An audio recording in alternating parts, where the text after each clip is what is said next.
Hello. Yeah, I got you, homie. Gotcha. Good morning. Morning. Good morning.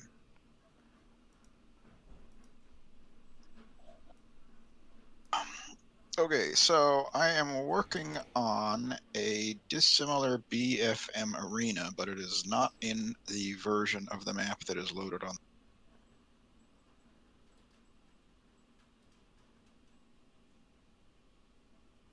Arena sounds cool. Yeah, I think it's going to be pretty cool. We'll talk about that more when we talk about the Dissimilar BFM section. Okay, let's see. I'm trying to think about how best to do this without that arena in place. I think the best option is we'll just take off from Nellis and fly to the North Range. As you noticed, that missile trainer requires you to activate it and then respawn in your jet. So we'll turn on the missile trainer first, then respawn, then actually fly up to the North Range. Got it.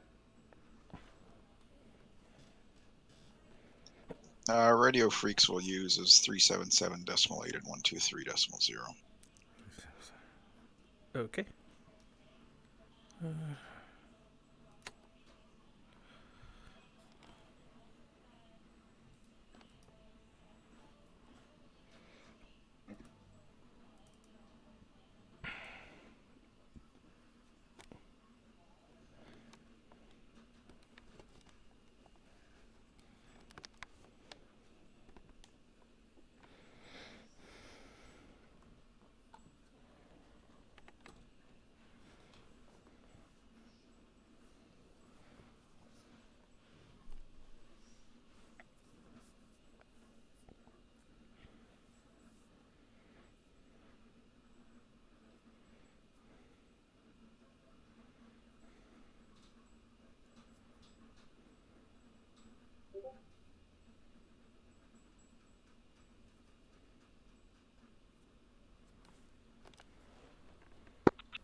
Have you looked up the strengths of the F-14 in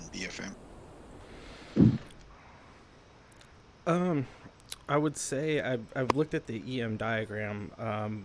Just from like actual written stuff, I wouldn't say yes, but just from doing it, I feel like the F-14. It can kind of fight a little bit like an F-15 if it wants to, and that's I think where it was kind of designed to be. But if you get slow, if you're pretty creative with the flaps, you can actually perform pretty well, low and slow.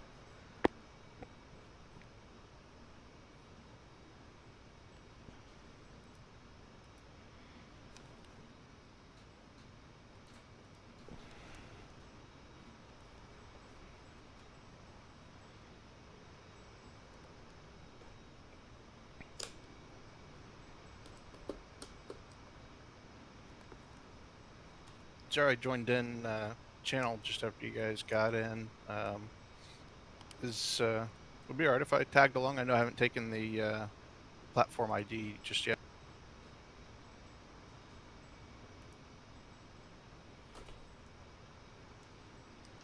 You got to be in air-to-air threat 2 for this. Chief, connect ground air supply. Copy. Ground air supply is now connected. Chief, Did you turn on the ground activate the power. missile trainer? Copy. I did not. Doing it right now. Ground power is now on. All right. Income. I'm gonna need to jump out of the jet. Hey, firm.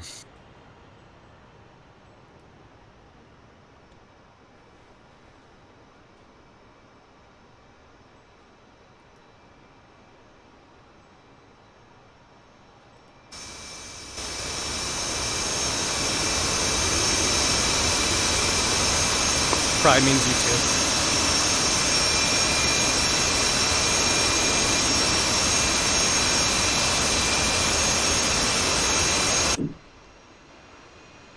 Alright, I got the notification that it's enabled. Right, so make sure you see that if you're intending for that to work. I'm just getting this F5 started up. Chief, turn on the ground power. Copy. Chief, connect ground air supply. Ground power is now on. Copy. Ground air supply is now connected.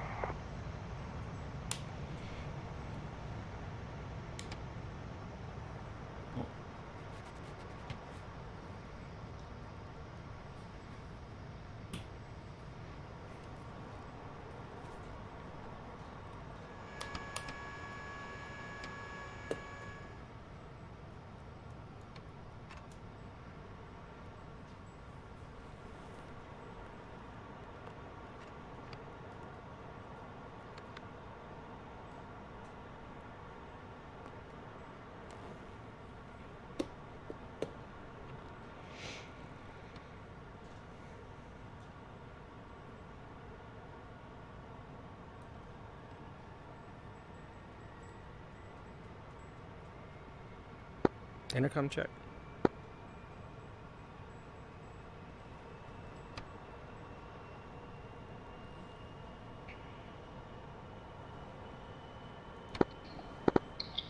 Loud and clear. How many? Same.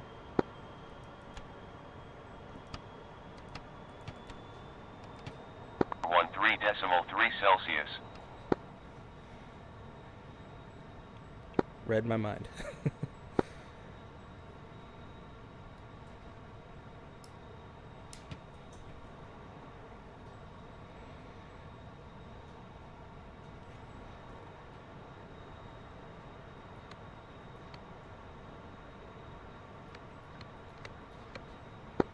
Another traffic drop 1 is up. Holding to 03. And I'll be departing to the west over, and I'll be over 62 Alpha at 12,000 feet. And that's Strav 1 lining up runway 03 Yep. right. Did you need that? Anyone on frequency, watch out, there's a strong crosswind today. QFE 2789er or 9er45.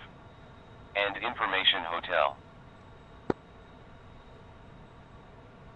This is Nellis AFB Information Hotel. Runway in use is 21. Wind 150 at 18 knots. Cloud conditions broken 160. Temperature 13.3 Celsius. Altimeter 29er83. Traffic frequency 327. Remarks. 1010 hectopascal. QFE 2789er or 9er45. And Information Hotel.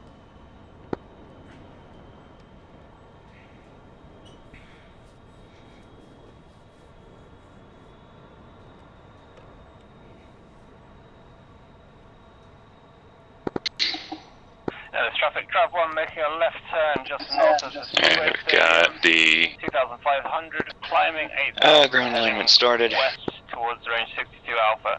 And I'm monitoring Blackjack 377.8.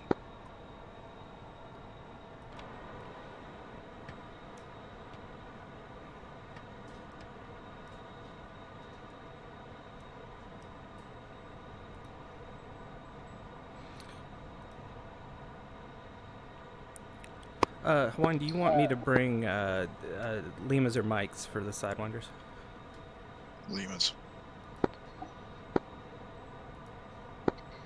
Alright, and what was your IF squawk again? Squawk is 4323.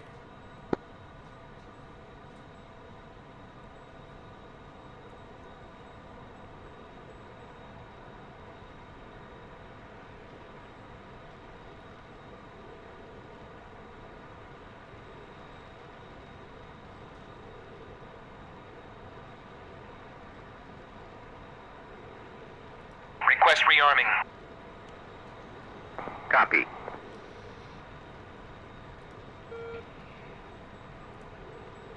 Chief, I'm Missile still not sure exactly how it works with both of us in here. Chief, turn off the ground power. I've set it on my side. Copy. Say that again, sorry, the AI was stepping on you. No worries. I've got the transponder set up on my end. Not still sure exactly how it works with both of us in here with SRS though. Rearming complete. Yeah, as long as it's set up. Ground air supply is now disconnected. Yep, Ground power and is what now frequencies are we using? 377.8 and... Yep, and then 123.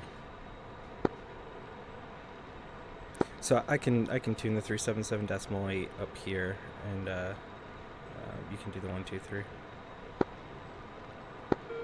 All right. Mainly because I can't tune 123 up here.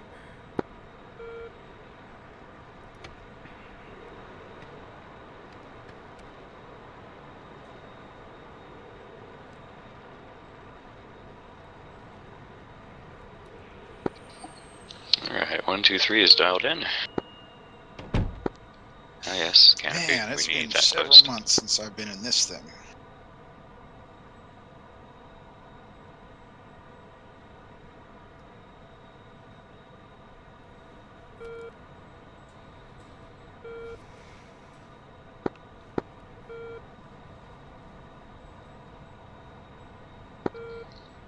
What are these called? Is it revetments?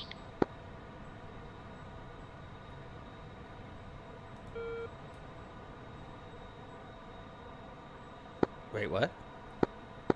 Like, what are these called where we're actually at? I call them parking spots. I don't know. Oh, okay.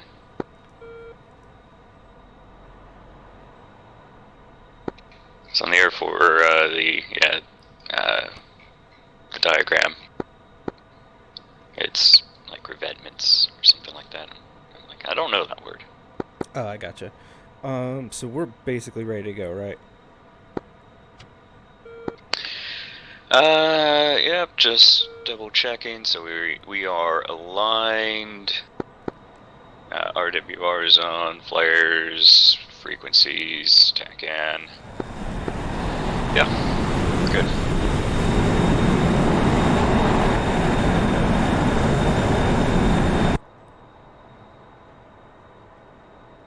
Cool.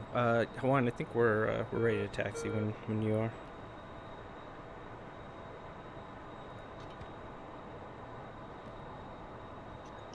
Okay, I'm still getting set up here.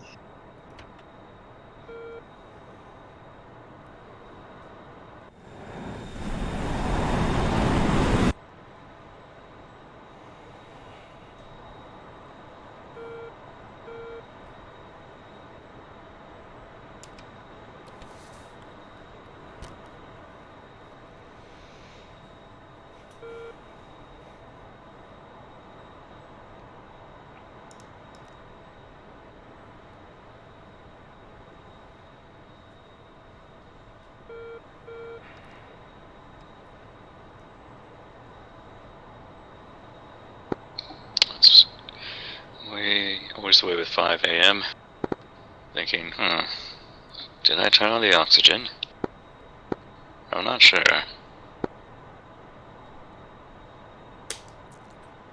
It's funny, I almost said something.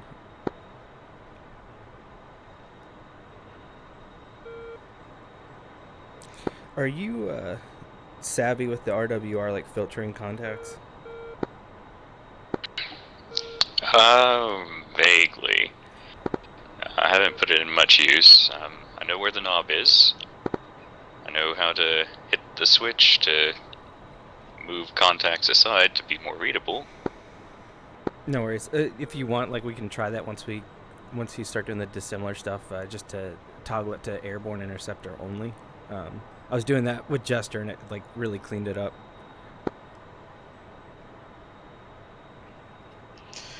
I'm having to map controls because I upgraded my throttle since the last time I flew this. Yeah, no worries. What'd you switch to? It's the purple CM2. used to have the CM.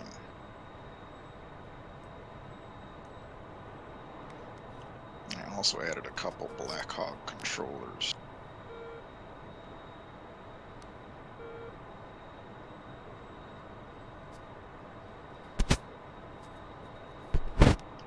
So they like to automatically map random axes to their knobs, so sometimes I take off and I'm full right rudder or something.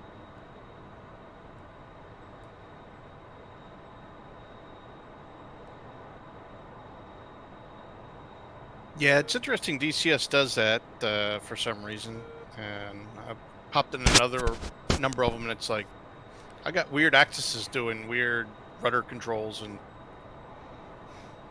Yeah, it's just trying to help. yeah, I mean, I don't want my helping. right brake controlling my throttle. I'm just going to clear those out.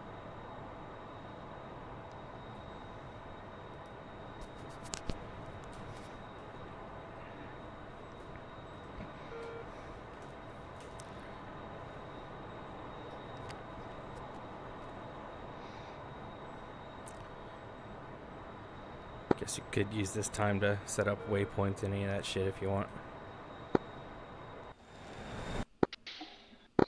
Yeah. Any particular waypoint you would want? Okay, there's a random C-130.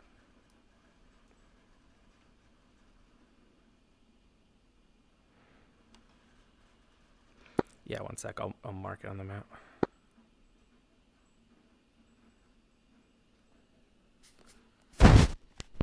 Okay, I think I'm going to be good to go now.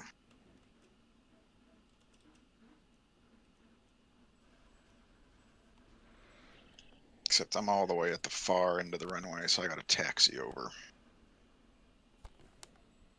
7-1. Clear to taxi to runway 3. Path 2.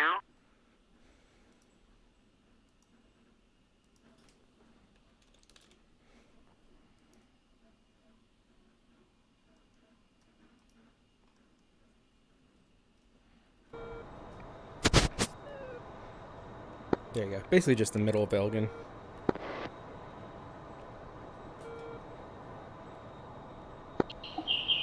Say again? It's just kind of like right in the middle of Elgin. Okay.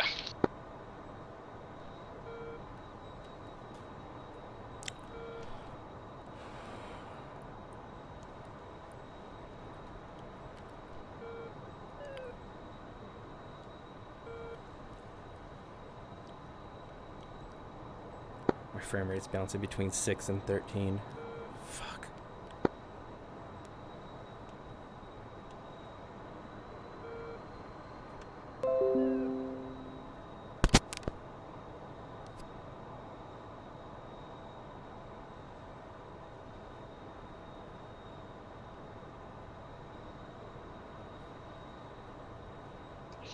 Alright, you can shut down your radar, because you're not going to need that today. That got bad. Okay. Or Encounter, you copy? Yep, A-frame. Yeah, I'd keep it on standby anyway at this point. Cheat. I'm kidding. That'll be the code word.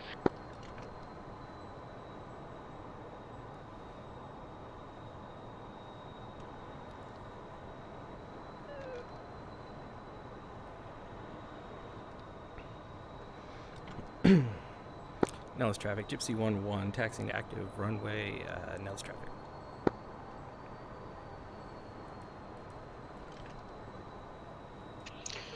Alright, while we're getting here, or at least mostly me, so that arena is going to have aircraft of every type on both sides, so you can so whoever it is, right, their airplane is the F-18 or the F-14, and someone else's airplane is the F-5 or the Mirage 2000, and so you just hop into the appropriate aircraft on opposing sides, and you'll spawn, and you won't be next to each other, but you won't necessarily be across from each other either. Cool. So you may be coming at each other with a 150-degree offset or potentially a 90-degree offset. But that's kind of the plan, and I have a good idea about how to enforce the arena so someone doesn't run away. Right now, the arena is about 12 nautical miles in radius. So that's for the human. So the script is already in there to spawn AI aircraft in that arena. And then we can also go over using the Zeus script as well. Although that isn't nearly as slick because of problems with the way that homeboy implemented it.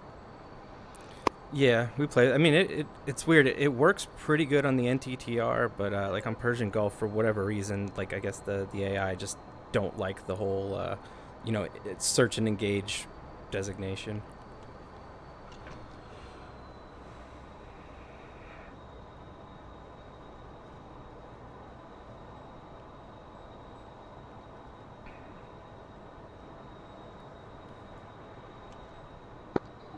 And we're going to be monitoring 1, 2, 3 the entire time, or switching to something else? I believe so. Yeah, and then we'll just be 377.8 on UHF. Affirm.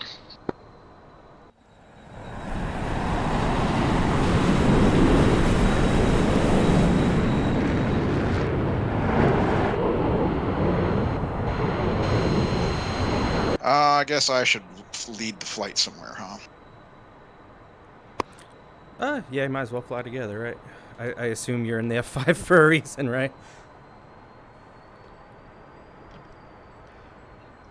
Just gives us something different. I mean, you've probably seen F-18s and whatever, but not much of the F-5. It's our time to shine. We'll get that MiG-28.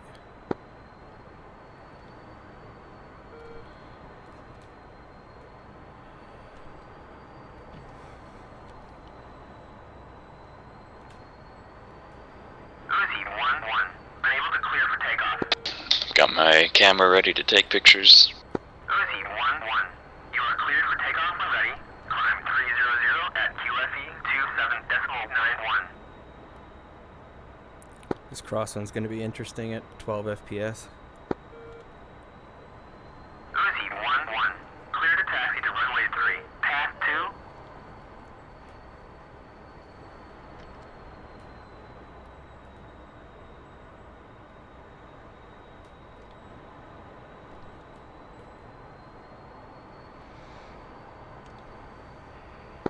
Yeah, it's chunked pretty far down for me as well, at 20. Uzi 1-1.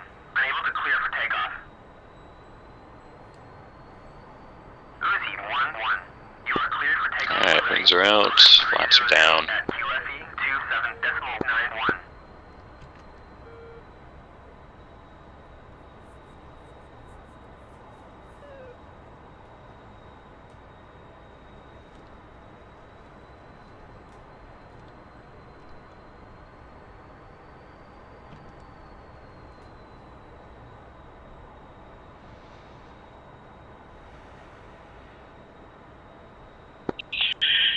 Alright, you ready back there? We're ready.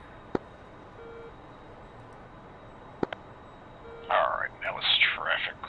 I don't even know what we're on. We'll just be Striker 1. Flight 2 ship.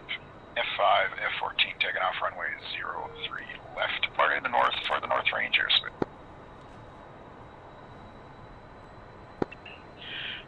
Alright, we're gonna run them up. 2. And 1-0.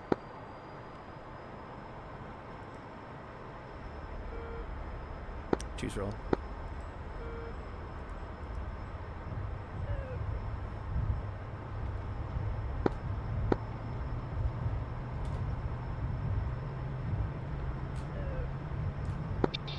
$110, $120, $130, $140, $150. Easy with those wings. Yeah, that FPS is nasty. Positive rate of climb. Flaps are in. Path 2. Dallas traffic, Striker 1, Flight 2 ship F5, F-14 Clear the active, runway 03, return to the north.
Alright, we'll roll 377 decimal.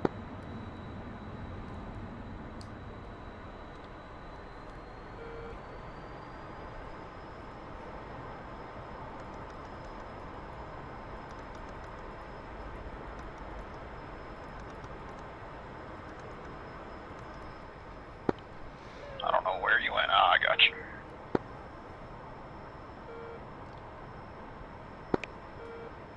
Blackjack, Trav 1, I'm just overhead, range 64 God damn it. and 62 Alpha, I'm at 10,000. Yeah, Roger, we're going to be doing some shooting at each other over Caliente Charlie, Caliente Bravo, Eglin intercept. Okay, so we're miles away from each other. Yeah, firm, no factor.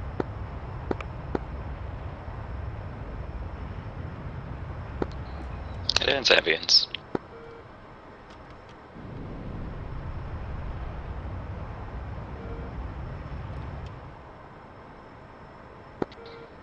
So best as I can tell, I do have the RWR on AI. Alright, let's pick up 130.1 on the Victor radio then, so we don't step on Trav. 130. 130.1.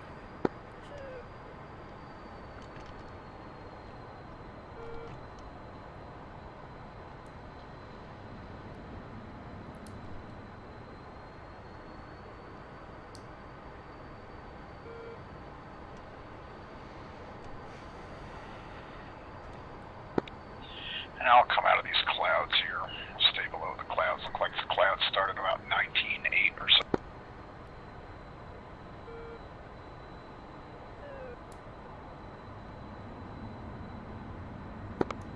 So we'll just descend to 19 even, 19,000.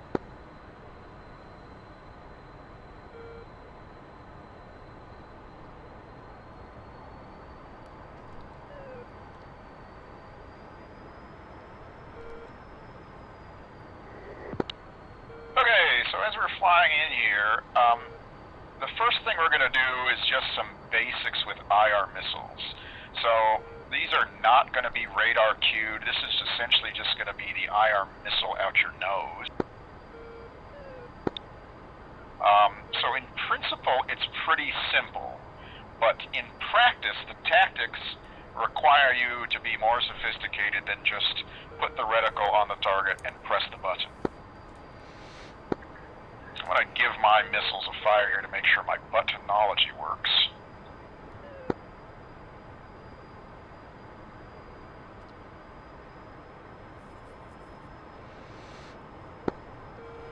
Maybe.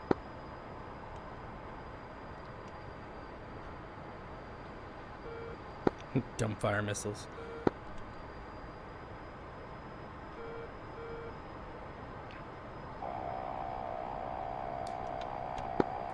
Okay, there we go, I got it.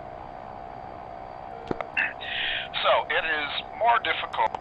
Let me get a good comms check here to make sure you can hear me. Comms check on 130.1. Got you loud and clear, Jaime. Yeah, I got you the same. Okay, so it's more sophisticated than just put the reticle on the Bandit and...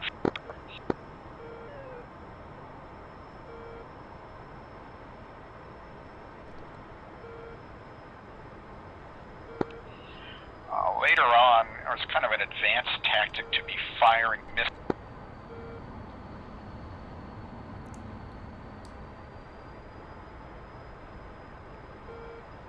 I think you cut out. You said advanced tactic to be firing mid. Yeah. What is happening with here?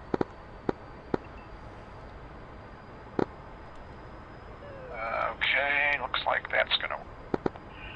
Alright, so we're going to be focusing on the rear quarter shot. The front half is kind of an all-aspect missile thing, and all-aspect missiles were kind of a development of the 1970s, late 1960s. So for now, we're just going to focus on the rear aspect. So, some things to think about this missile is this missile, just like your airplane, has its own energy state, which means that it can't be, well, I guess even worse, unlike your airplane, it doesn't have a lot of fuel in it, so it has high thrust for a very short period of time, and after that, it cannot put any more energy into its state. Whatever it has, as a combination of your aircraft's launching altitude, your aircraft's launching speed, and the amount of chemical energy stored inside the propellant, that's all the energy that missile's ever going to have. Questions on that concept? No, that makes sense. So not only are you managing energy for yourself, you have to manage energy for the missile. The nice part is, for these missiles, the energy management, you only have to think out 3, maybe as much as 7 seconds out, but it's really about 3 seconds out at most. So, I mean, you don't have to rack your brain too hard for the energy management. So, with that in mind, and your energy maneuverability theory in mind, we're going to start to slow down here in preparation. The faster something goes, the more energy it requires to change its course. So, obviously, the missile comes on.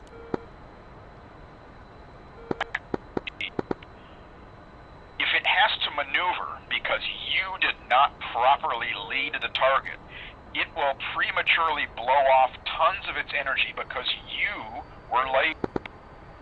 Your airplane has considerably more fuel than this missile does, so you should be using your aircraft to lead the target so that the missile can more or less fly straight ahead, and that's assuming that the target is within your seeker gimbal. I'm going to anchor here and start a left-hand turn. 2.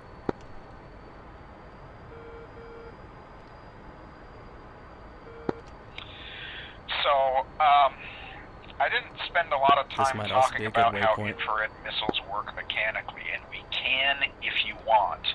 But suffice to say that down the bore sight of the missile, which is extending the long axis of the missile out in front of it out to infinity, that line is essentially called the bore sight line. Each missile, IR missiles, have a limited angular field of view off that bore sight line. It might be something like 35 degrees or 40 degrees, and so if the target is outside of that window, it's not mechanically possible for the seeker to see. Questions on the basics of that concept. Later on we can talk about more of the advanced mechanics and mathematics behind that if you The one question I do have rattling around, and feel free to punt until that point, is the concept of stepping which station I fire from, and how big of a deal I guess that is.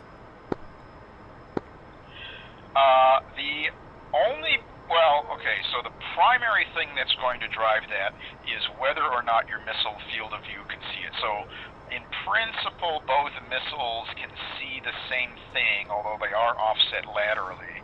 but usually the distance at which you're firing a missile, that offset, that parallax is what it's called, is more or less insignificant. But just because the missile may have 40 degrees off bore sight field of view doesn't mean that your airplane's frame doesn't cut it off. And so that's really the field of view limitation that's going to determine whether you're going to pick one off the left or right. So if, for example, you're in a dogfight and, I don't know, you're in our case, a left-hand turn, and you're continuing this left-hand turn, and then the bandit suddenly yanks to the left and pulls, he's going to be on the left side of your aircraft, and you're going to have to roll left and try to pull as well, and that may be a good opportunity to activate the Sidewinder that's on the left side of your plane versus the right side.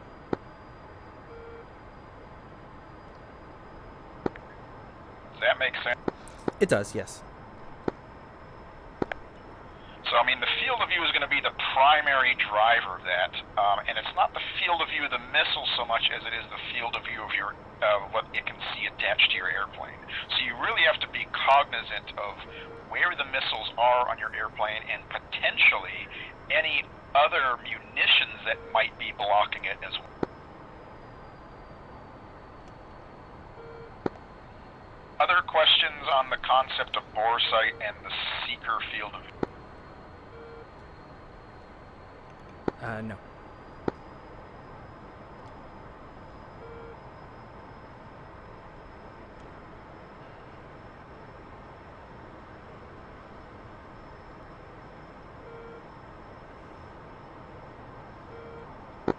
If you have any questions, all right, while just we're let me talking know, about or the seeker feel field of free view, to I hop just in. remembered I did not map my uncage button. So far, so good. When the Sidewinder is activated, in your plane, there's kind of two options. The primary option is it is slaved to the radar. So the radar has something it considers to be the primary contact, and it is feeding mathematical information to the missile that says the contact of interest is this azimuth and this elevation with respect to your bore sight. So look over there. But obviously that is not what you're doing today because your radar isn't even on. And in BFM, you probably don't have enough time to be monkeying with the radar anymore. So you're essentially operating in one of two modes, and there's kind of the primary mode is you have essentially restricted the seeker to look straight ahead, to look right down that bore. And as a consequence,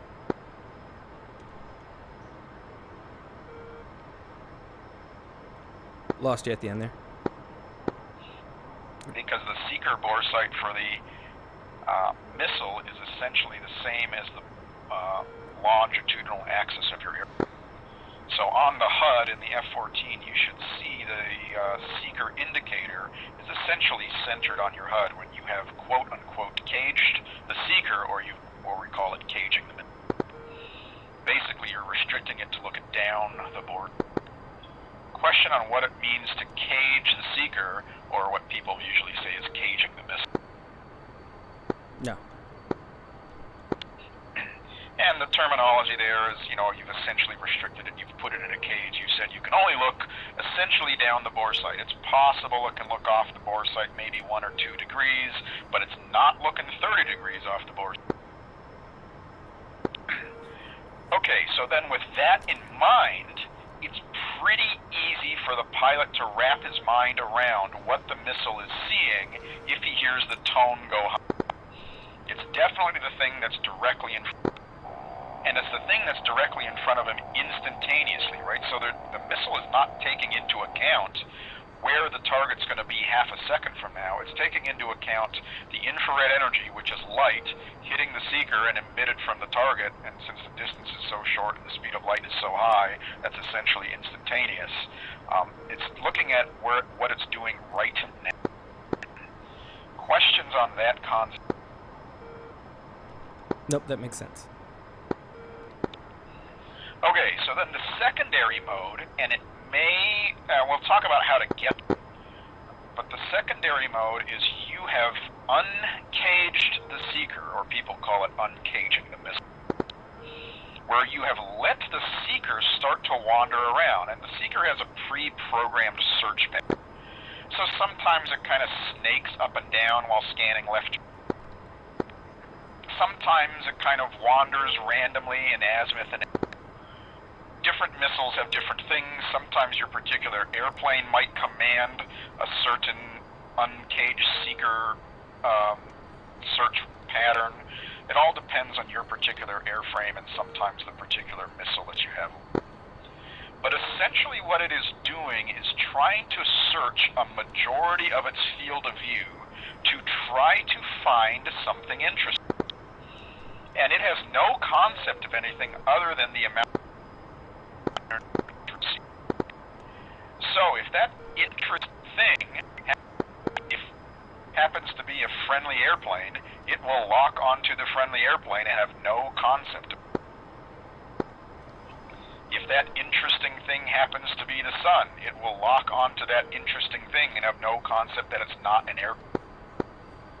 If that interesting thing happens to be flares that the adversary is dispensing because he is anticipating your missile shot, the missile will come off the rail and track the flare because that's what it was already tracking, and waste a shot. Questions on why uncaging the missile might be a bad idea? No, that makes sense. Well, actually, no, I take that back. So, to your point, like the F-14 has the cage, the SCAM mode. You're saying that if the enemy is basically pre-dispensing flares, there's a higher chance for it to lock on because it's searching. So in that instance, that would be a time where making sure it's caged to that bore sight cross is ideal. Yeah, so we'll talk a little bit about what you should. So what you should do is leave the missile seeker caged until you visually verify that you have put that seeker reticle on top of the target that you want to destroy. And when you get the tone telling you that the seeker is seeing that target, then you can uncage it as you maneuver around in combat. That seeker can track that target. So, flares came to be to spoof infrared seekers. So what the seeker sees when the adversary is just the adversary is a single bright spot in the sky, and it's easy enough to follow that thing around assuming it's uncaged. So it follows that thing around and everything's hunky-dory until that guy pops out a flare, which looks a lot juicier than the target itself potentially, and now it's got a separating target, and it's probably going to pick the one that is juicier, the flare, and follow that. And that's why if he's anticipating your shot, he'll punch out a flare, and by the time you've pushed the trigger, or if the missile takes, half a second or 3/4 of a second to actually fire after you've held down the trigger, in that time, unbeknownst to you, or maybe knownst to you, but you don't have time to react or you can't react due to the systems on your aircraft, the missile takes off and just follows that flare and blows it up instead of the adversary. Does that make sense? Yep. So, the big takeaway there is don't go rolling into combat, uncage your missile, screaming Yahoo and firing away. It works on unskilled opponents. It's not going to work too well on skilled opponents, and there's a potentially good likelihood you'll shoot down friendly.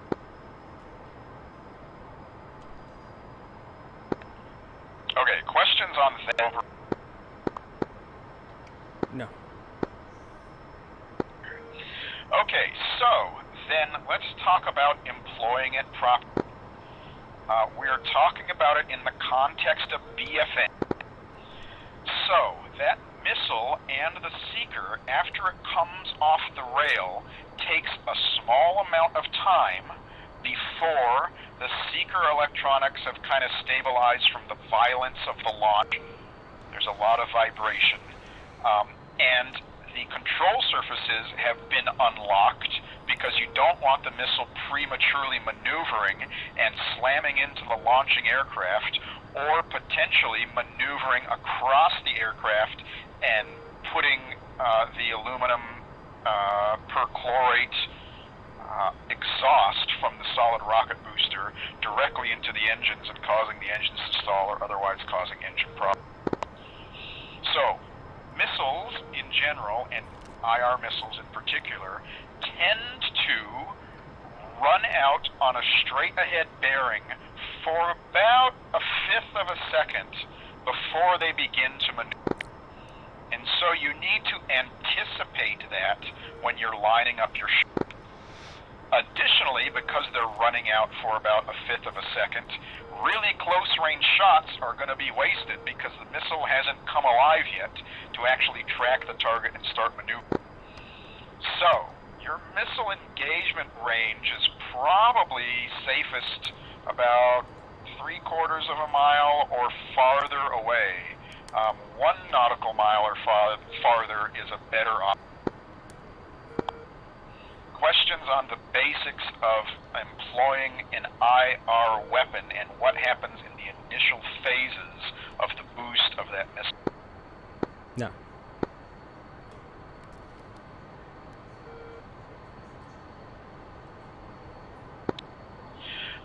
Okay, so something else goes on, even if you have a super agile missile like the AIM-9X, and I don't know, it's programmed to come off immediately, whatever. The missile warhead itself also has a timer on board. It knows when it's launched and it counts down, whatever it is, 0.2 seconds or whatever, before it arms the warhead. So even if your missile was agile enough or exhaust wasn't a problem or whatever, and the missile can get there and hit the airplane, it's not going to detonate until that fusing mechanism arms the warhead.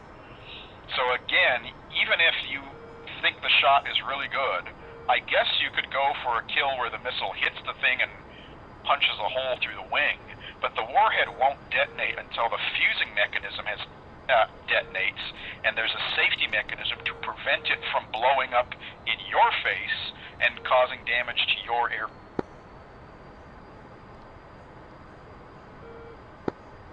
Any questions on that concept of the fusing mechanism? Nope, that's pretty straightforward.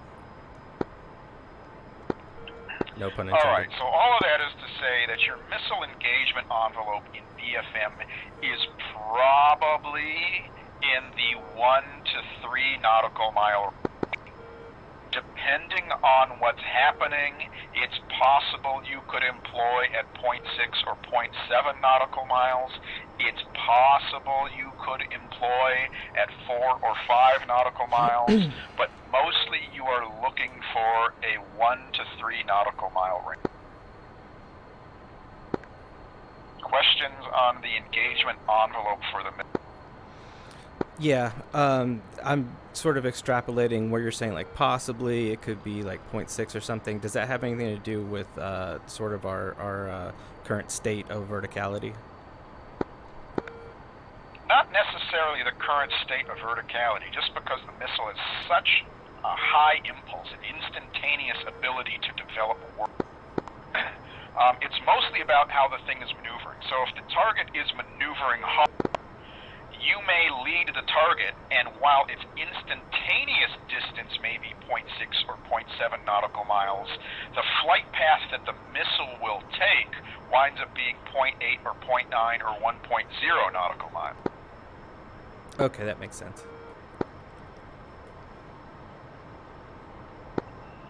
Other questions on that engagement on?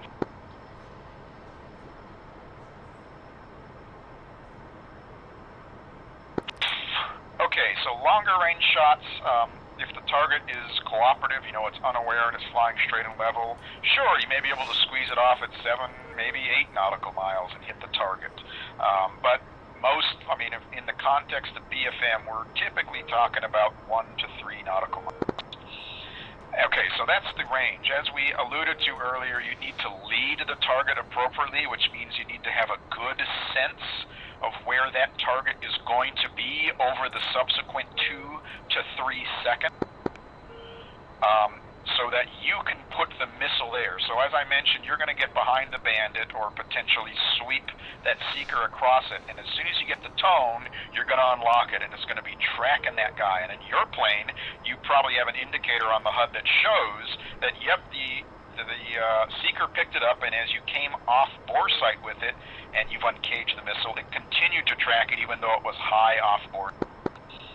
So you get a visual indicator on what your particular missile is tracking.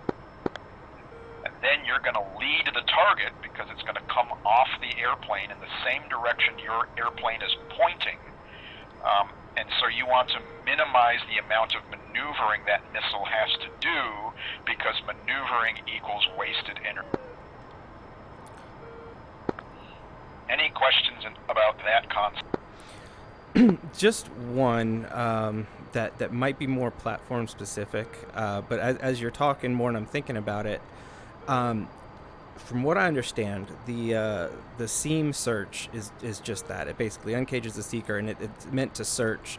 It's not intended kind of for what you're saying, like you acquire it with the bore and then you uncage it. From what I understand, the F-14, to actually uncage it, you'd actually have to have a radar lock. I don't know if there's a way to uncage it aside from that, or aside from employing the seam search mode. Yeah, I think seam search mode is the one that essentially commands the seeker to scan vertically. Is that right? Yeah.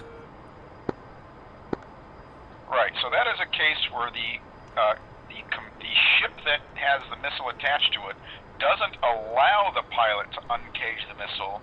It's going to use its own system, because it was designed to be an air interceptor, so smart people designed the system to control the seeker and essentially say, you are going to be slave to me, and I'm going to implement the uncaged search. And it's searching vertically because it's anticipating that you are using this in BFM combat, and so you are more maneuverable in the pitch plane than you are in any other plane.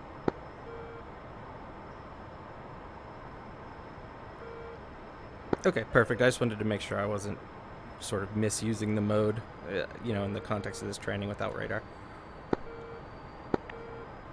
Yeah, I mean, that's something specific to the F-14 because they've implemented it that way. And they probably, by the way, implemented it that way because AIM-9 development wasn't as fast as the combat systems in the F-14. So they just said, look, AIM-9, you just slave to me and I'll implement the search method.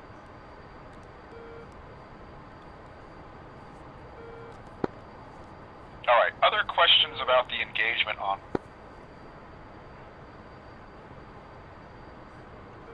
Nope, that's all for me. All right, so let's have you slide back to about 3 nautical miles so you can get an idea of what that looks like. 2.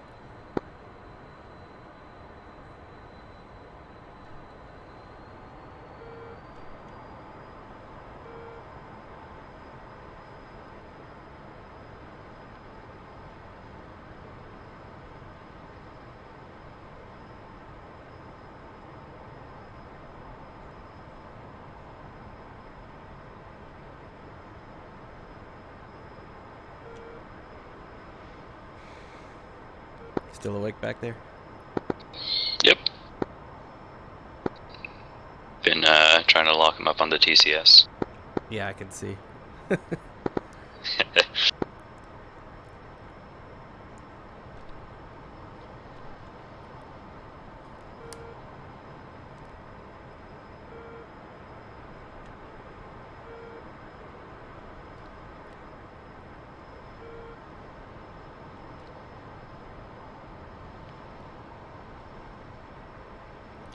Alright, we're back at 3. All right, from there, why don't you just take a shot? I mean, I'll be pretty cooperative, but you can kind of see how it works, and hopefully this missile trainer thing works. You did get the little notification missile trainer on, right? Yep.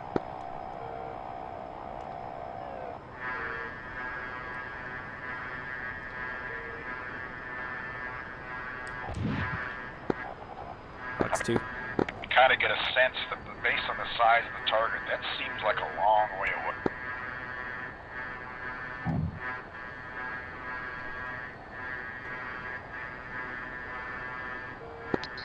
Got him on TCS, by the way. Alright, so now I'm going to do some maneuvering, and you try to stay at 3 nautical miles back, and we'll see how the behavior of that missile looks when I'm doing maneuvering.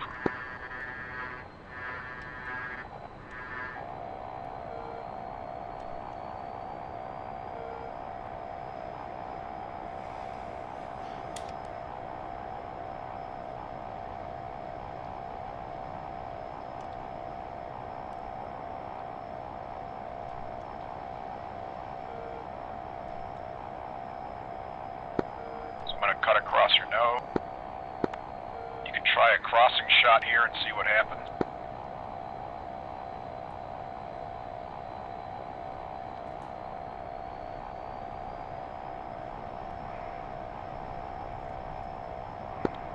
Alright, I'm going to let you catch up and get on my 6. In fact, I'll just reverse my turn and assist that. Okay, we're right at 3 then. Alright, so let's try a crossing shot here and see what happens if you don't lead the target.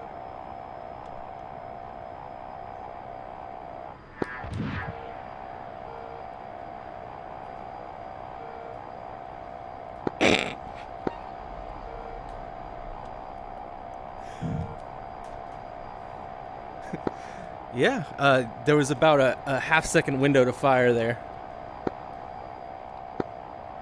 Right. So, I mean, you really kind of feel the time in this.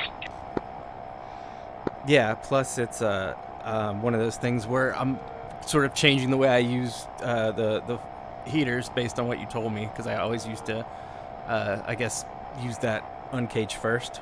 So it's a little bit of a departure from my muscle memory, if you will. Alright, so you're at about 6 nautical miles or so. Why don't you try a shot from 5 to 6 nautical mile range? Alright, turn it hot. And here I'm in a crossing presentation.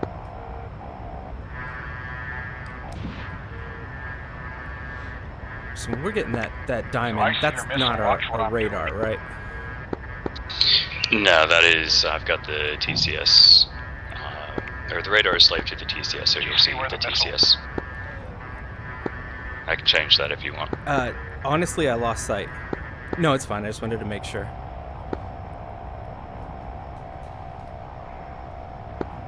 Alright, we'll try it again. I just crossed over you. I'm trying to see where you want. I'm high, about 3 miles, looks like, on your 12 o'clock.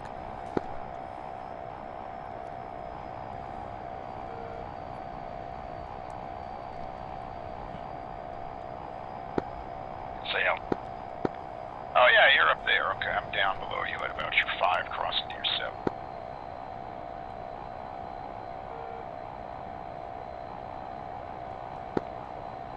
Alright, continue your right turn. I'm going to turn right. I should appear at about your 3, 4 o'clock. Two's visual. Alright, we'll try another long-range shot here. This time I won't be crossing. I'll be kind of heading away from you at full burn.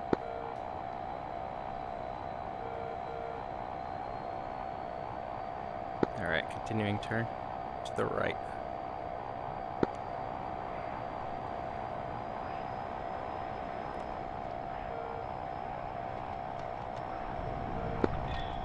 So one thing that's going on that you can't necessarily see is I'm full afterburner, right? So I'm generating a lot of heat, and the game models this. One thing I can do is pull the throttle back and start punching out flares, and then the disparity in temperature is really stark, and it'll spoof your mid. That's cool that they model that.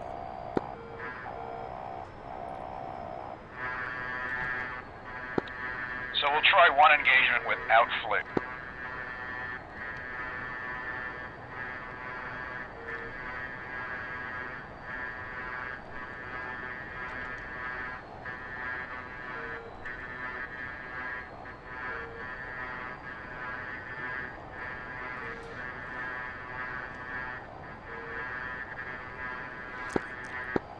I think we wound up a little too close, so I'll trail. Looks like we're 2 miles away. Actually, try a shot from there. I want to show you something. 2.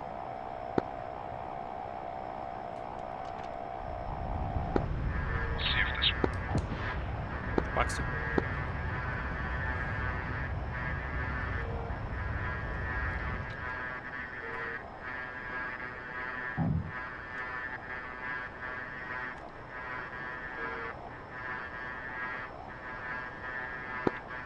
Damn, man, that missile anticipated what I was going to...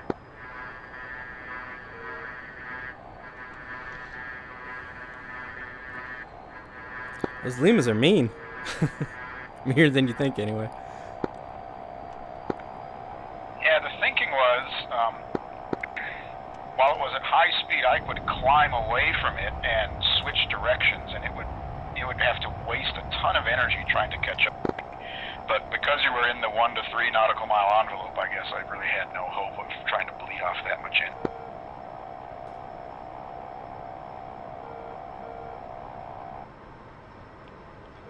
Can you hear that Sidewinder tone?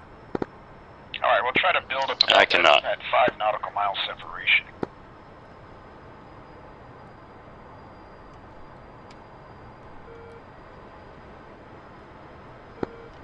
I'll just get straight and left.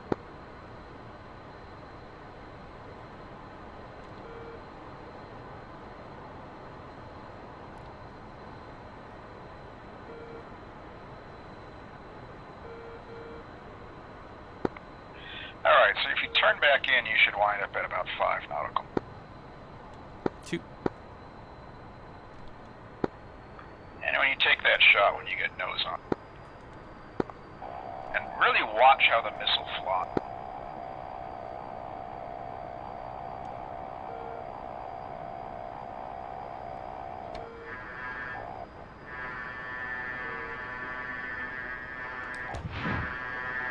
Box 2.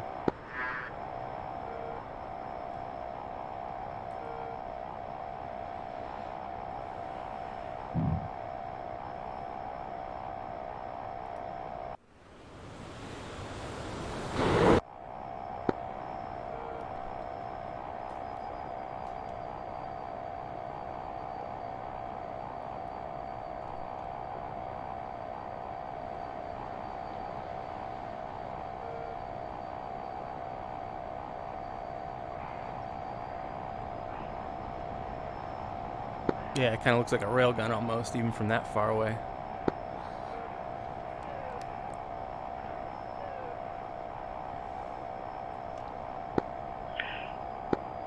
I'm not sure that missile script is correct, that it would have gotten a kill. It looked like I turned away from the missile and it wasn't able to continue to track.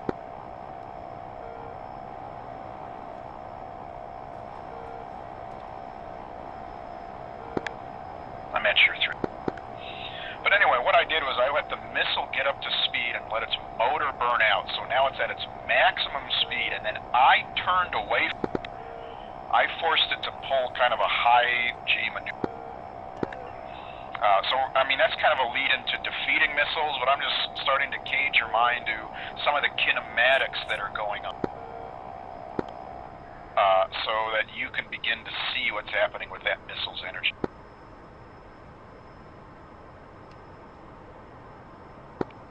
I'm going to turn a little bit to put you, hopefully, at about 5. And we'll try another shot.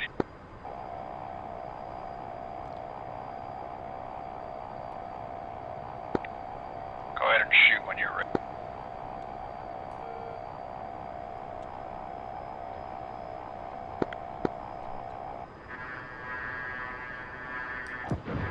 Box 2.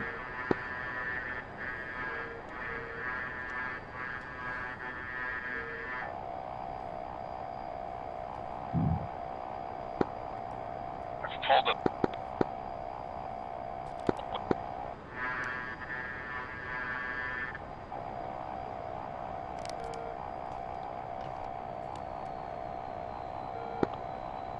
Alright, I don't see where it went, and I didn't even get an alert that the missile was near. So sure enough, it took those flares as bait. So, lot of people, again, who naively play this game, I'm coming out of directly above you onto your sim. Two's visual. Naively play this game, punch out flares and stay. If you're going to employ flares like that, especially when the adversary has a rear quarter shot on you, you want to pull your engine certainly out of afterburner, but to idle is best before you start punching out flares.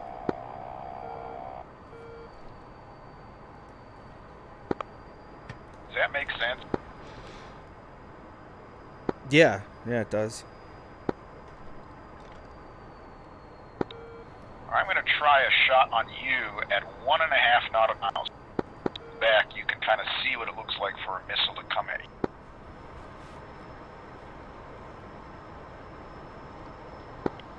And Fox.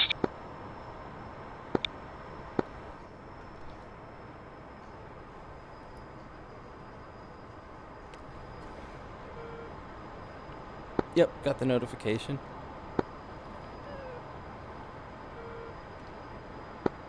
I'm going to fire one more. I want to see what happens to this missile, what the script is really doing here. Looks like the missile just vanished. Yeah, I think it looked like as soon as it gets inside a certain bubble, it just basically deletes the object. Yeah. Alright. In my opinion, that bubble's way too large. So I have an ability to shrink it. And I may do. Yeah, maybe the only just devil's advocate, for lack of a better term, is it could have something to do with latency, you know? Oh yeah, that's definitely why. Oh no, I saw it track almost to you. Yeah, that's what I meant. Like if, because it would just be a bitch for you to test, I'd imagine. Like if somebody has a slightly higher ping, like, and they don't get the sort of indication from the server that the object was deleted and it blows up their plane anyway. So I am actually seeing a object almost collide with us. I get the hit alert and then I see the missile. Are you guys in afterburner or idle? I'm at about 50%. Try coming up to full afterburner. Coming up.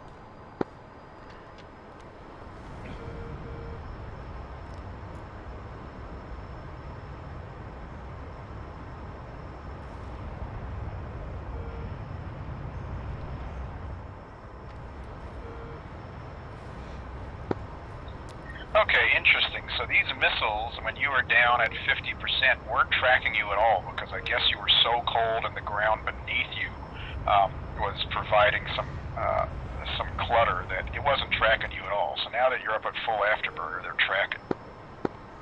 Plus I descended in altitude, so you had a blue sky behind.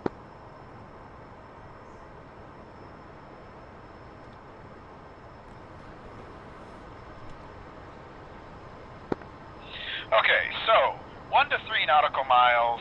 If you're closer than 1 nautical mile, that's the old Top Gun Maverick. I'm too close for missiles. I'm switching to gun.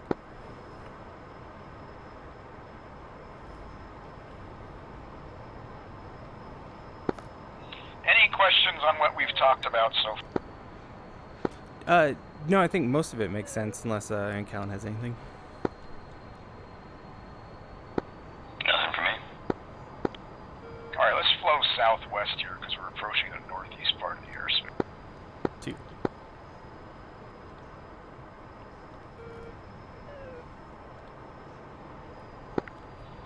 Okay, so we got into a little bit of how to defeat missiles.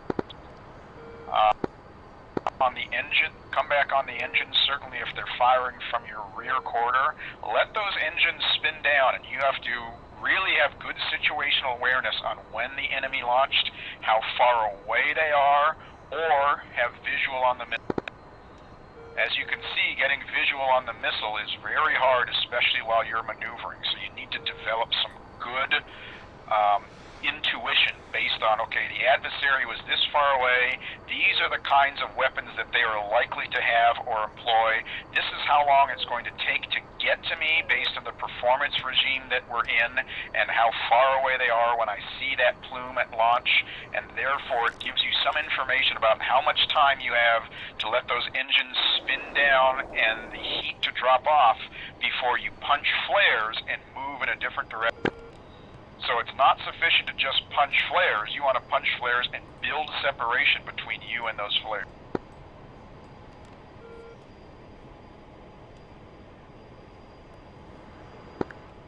Questions on that, Con?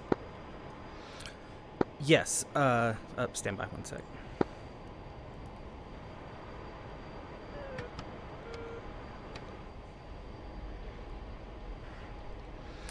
My question was, again, this might be getting too far ahead, but the concept of flares and going back to like the platform ID stuff and just understanding what type of ordnance each plane has. I know, like you said, in DCS, most people are just kind of like, Yahoo or just uneducated in the thing. And what I notice is typical is everybody wants to just turn off their pre-programmed countermeasure program and just kind of manage it themselves. I would assume that the fact that you can program your countermeasures and the fact that that has continued for at least the generations of fighters we have access to, that it's probably a smart thing to do if you know what you're going up against. And to that end, I guess, is there sort of for something like either myself or both Encounter and I should know, like, hey, this particular jet has like AIM 9 Limas, and sort of understand like the flare pattern that's most effective against them, or is that just kind of one of those things that's probably more trouble than it's worth? It's going to be more trouble than it's worth, because usually you have no idea what the adversary is in air-to-air combat, or that air-to-air combat is even going to happen until it's upon.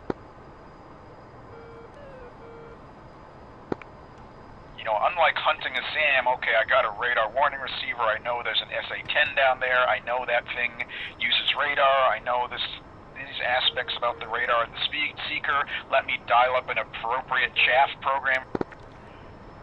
Air-to-air combat is suddenly upon. Even if you went to go seek it out, you don't necessarily know when the adversary is going to turn into you. You don't necessarily know what they are until it's upon you, and then you don't have time to monkey around with your countermeasures preset.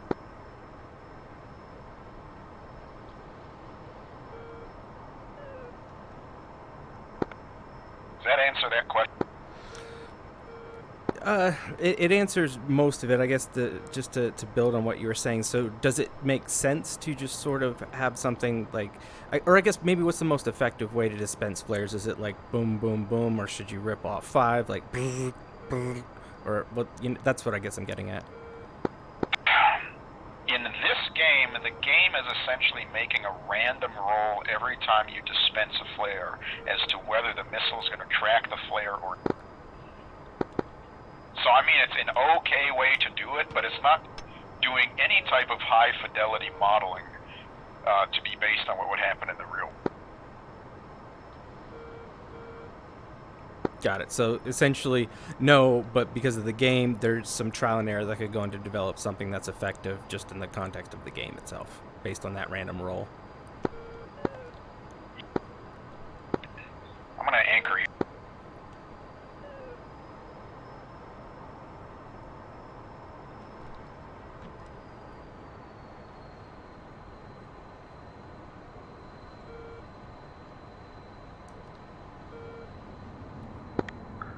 Alright, down at about our 9 o'clock or so, there's this little vent. That little vent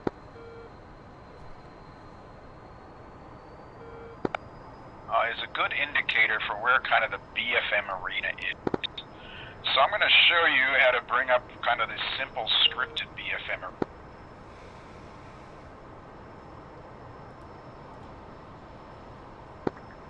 Maybe not. Why don't I have a comms?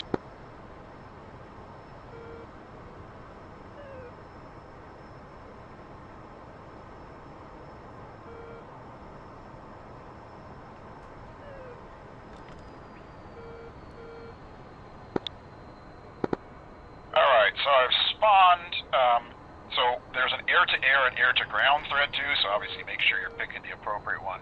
But I've spawned an Op for F-14, so we'll see what happens.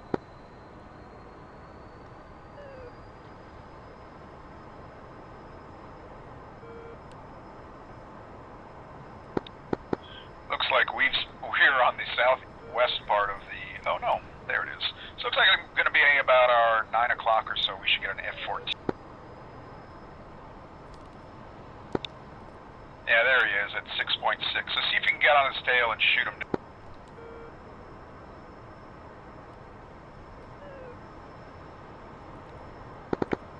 Yeah. Tally, he's at our, 8 o'clock.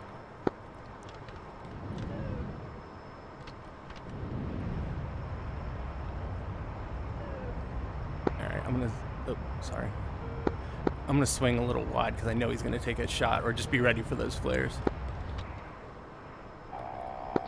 Alright. Well, he wants to go after me. Okay, then. Oh, that makes it easy.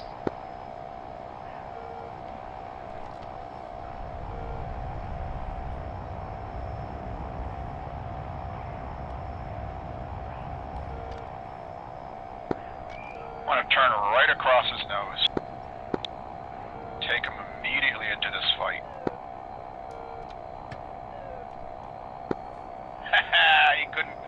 So he made a mistake of trying to fire while I was at a high crossing speed and too close. So there was no hope for that. Anyway, it looks like he might 300 be on your knots. 6 now, or is that? Yeah, sorting that out. 270. Yeah, looks like he's on your 6 o'clock. 250. Oh, he's in sight.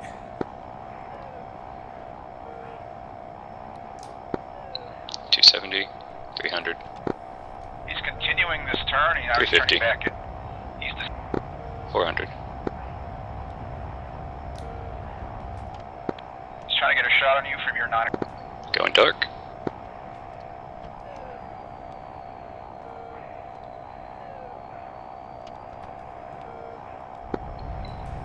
Alright, back to consciousness. Still on your 6. 500.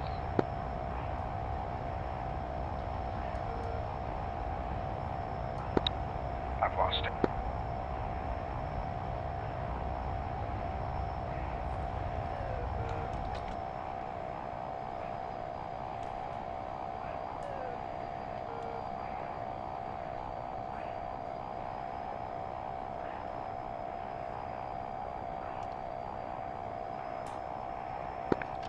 He's on me. Speed. Turn 400. Oh wow, did you fly between us?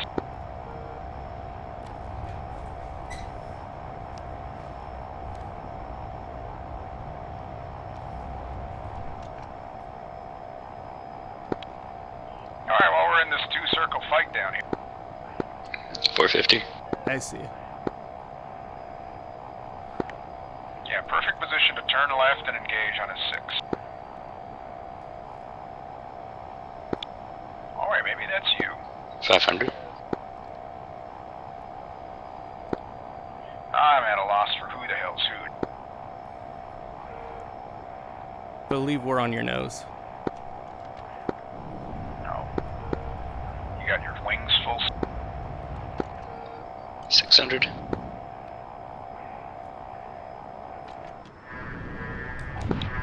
Yeah. Box 2. This.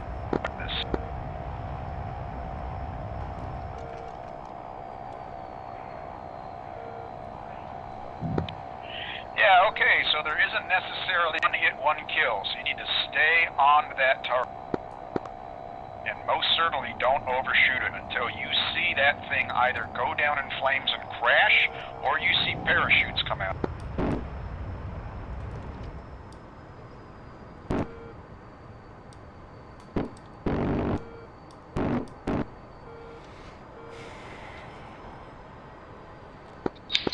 Those are parachutes. Alright, so there's parachutes. You've got the kill. When you announce it on the radio, you're also going to give your location so everyone knows where those pilots are. So there's kind of your first AI-driven dissimilar BFM, although in this case it was not dissimilar. What questions do you have? Probably a stupid one, but I'll ask it.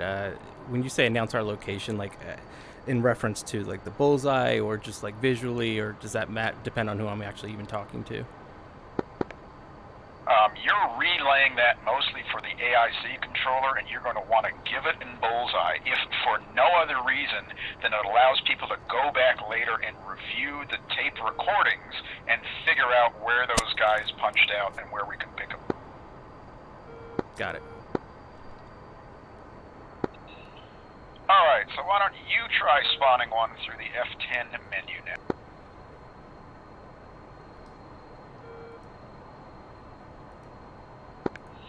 And I gave you a little bit of brief peek ahead to 2-ship operations where I was out circling and was providing you additional situational awareness on where the adversary was. Although you were maneuvering, so I didn't get a lot of good opportunities to tell you how to maneuver. Bandit on your nuts. 12 o'clock, 11 o'clock. Tally.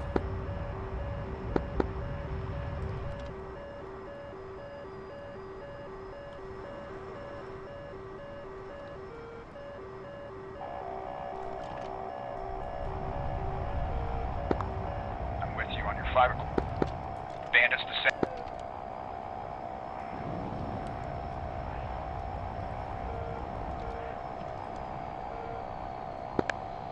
Bandits heading to the... He's down low, he's coming. 350. You're in a 1-circle fight, nose to nose. He's down below. Missile away, missile away.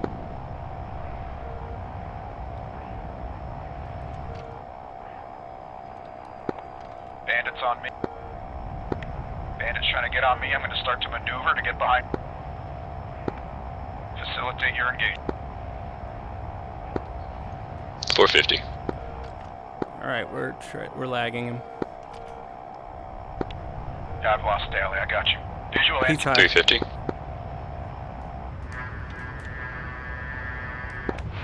I'm well outside. That's two. Miles. Missile man. Bandits full afterburner. Full afterburner.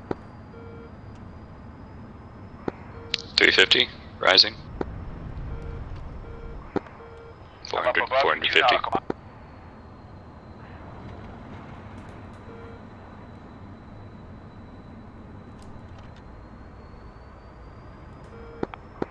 Descending to get on your 250. 6. You have a clear. Dropping. 250. Lagging to get some separation. I'm down below you 1 nautical mile. 270. 300. 350. 400. Bandit's trying to get a nose around on me. I'm going to cut him off. 350. Dropping. Coming 300. underneath you. Coming underneath you at your 9 o'clock. Lost you 2 in the... 300. 350. Bandits rolled away from... Bandits heading north. 500. Tally and visual.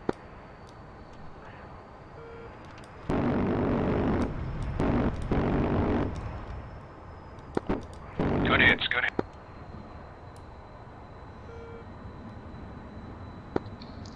$250. Dropping. 200.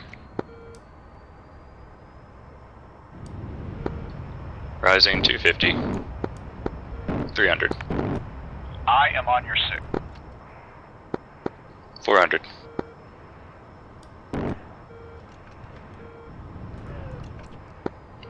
450.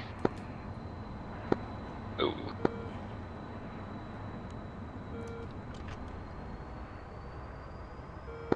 200. Splash.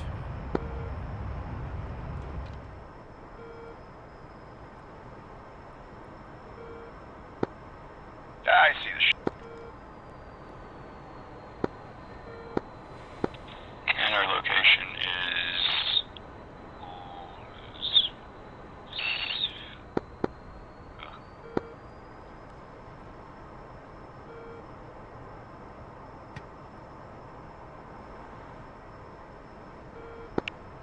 All right, what questions or comments do you have on that, Kate?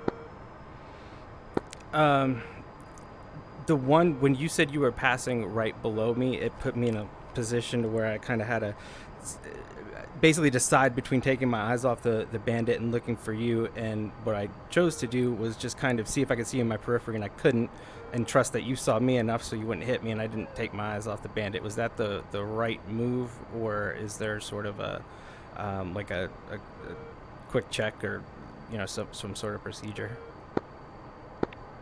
Yeah, so your job as the shooter is to have your eyeballs on that guy the entire time. I'm calling out situational awareness to you so that you know where I am. You know that I have eyeballs on you. I'm watching your six, and I'm also calling out where I am with respect to you in the event that you suddenly get two airplanes in your field of view. Which one's which? Are they both bandits or what? So if you know that I'm below you and the guy rolls to take you heading downhill and suddenly you got two airplanes in front of you, you have a very good indication that one of those is probably... Makes sense. The other question I have is going into the merge, so to speak. I don't know if you kind of saw what I was doing, but that was like I guess, because I know that if we go head to head, it's basically going to shoot me. Excuse me. Is that technique okay, where I'm kind of staying extra fast and swinging wide, so even if he does shoot, we should be able to either spoof it or outrun it, or should I just kind of just accept the fact that the AI is going to shoot me and go more head to head? The goal isn't necessarily to train you against the AI, but what you did is probably a good idea, because two things are going to happen. One, there's visual clutter, so it's hard for the adversary to make you out against the terrain below him. And two, even if he can make you out and tries to get that missile shot off, as I mentioned, the ground is radiating infrared energy as well. And the fact that he can't get a good shot of your tailpipe really makes that IR contrast difficult for the... Understood. What other questions or comments do you? Nothing top of my head from that one.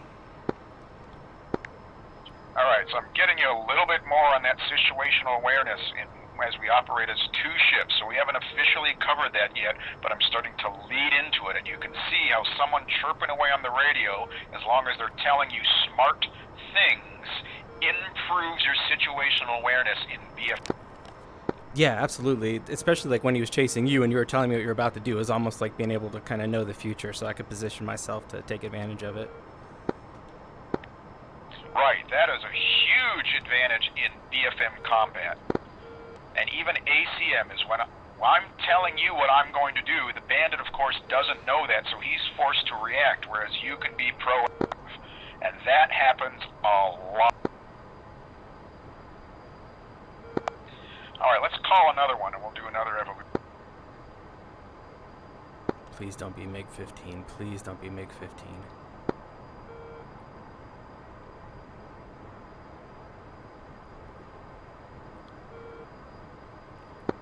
Do you want me to call it, or are you doing it? No, you can. MiG-15.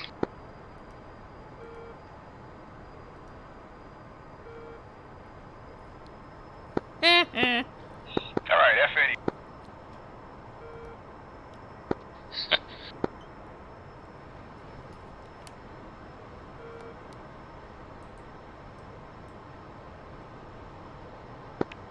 Yeah, looks like that valley's behind us, so we'll have to just swing around faster and kind of get over. So that guy is, they kind of spawn randomly Valley is around waypoint it 3, and by then the way. head towards kind of the center of the arena. And so the center of the arena is kind of in that valley.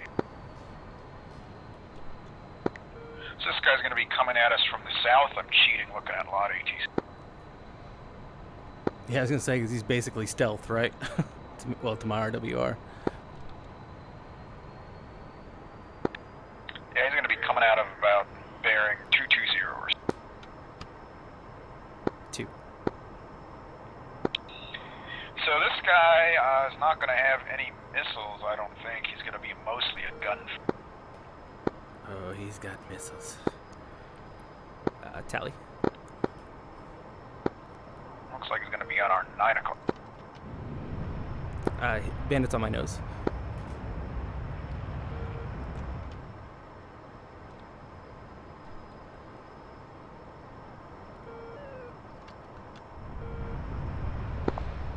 Rip.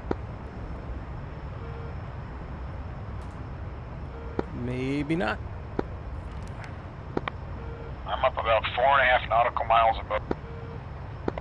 Well, in front and up. Hey, firm, I actually think I was looking at you. Yeah, I'm going to turn to the south. Looks like this guy is lost.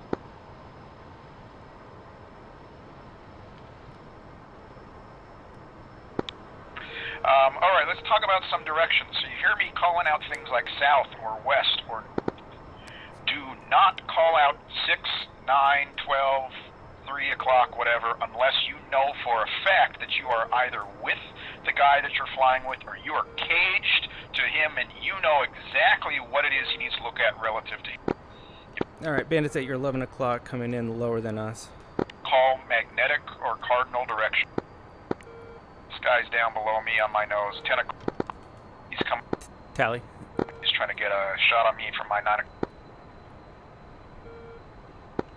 He's coming up, sweeping through my 6 o'clock. I'm going to continue this and turn it into a 2-circling game. Yep, you switch to you now. Coming through your 3 o'clock, 4 o'clock, onto your 6. Bandit has not turned, he's defensive. Speed. Oh, he's coming around. We're at Coming around 500, 450, 400. Looks like he's going to be down below. 300, 250, I'm going to put 300. try to put some shots on him until you can get a tally. 2 Rising tally. back up, We're on a 400. 6. Alright, I'm on your 6, so I'm clear. Steady at 400. Dropping 350. 300. Dropping 250, 220, 210. 230, rising back up 250, rising again 270. Oh, this guy took a shot on. Steady at 270, dropping 250, He's up above you, directly above. 200, 150, 140. Rising back up, 150, 200, 220, 250,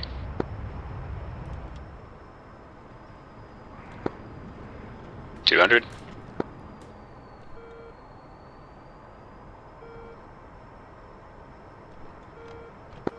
250.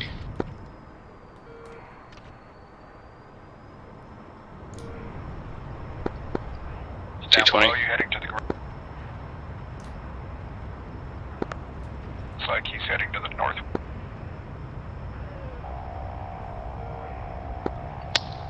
$270, 300,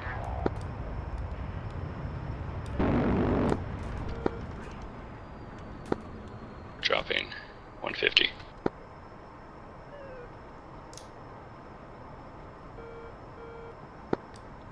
200.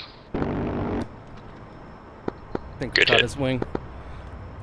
He's still alive. 170, 160, He's trying to get a shot on me.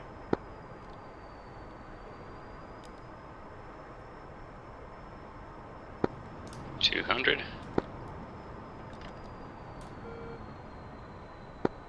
160, 170, Alright, I'm downrange. He punched out.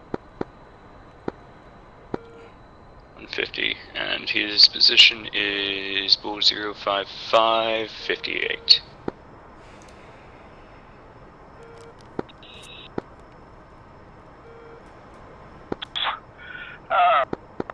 Is he down? Yeah, he punched out. Sorry, I might have intercom that. on the bull's position. Some heads up. I don't know if you heard that I was downrange of you to watch your fire. I did hear he punched out from that gunshot from about 45 seconds prior. All right, let's do another. Well, let's have any questions or comments on that one before we do another. That one was cool because, you know, going into it's like, good, it's a F-86, like this should be easy. It was in a sense, but it was also hard because he was so slow. Like, we really had to work those flaps, and it was tough to get enough separation to even employ the heaters. So I don't know if you remember where you told me he was turning away. Like, I saw him. I was trying to give him some time to get some distance, and even that was just short-lived. And the guns are kind of. It's interesting to try to do it without that radar-assisted gun sight.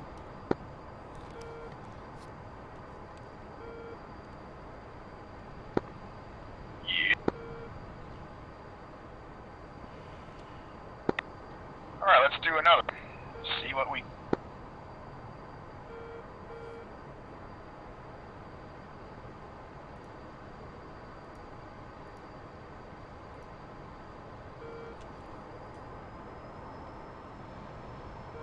Oh, God.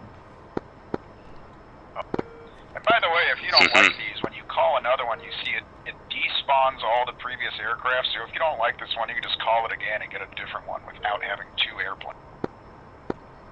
Oh. That's cool, because, yeah, I don't like fighting MiG-15s. This one's average, so I guess we'll try it. Yeah, you can re-roll it or get... It's like he spawned between... Yeah, I think I have a visual at my 11 o'clock, so heading about 050.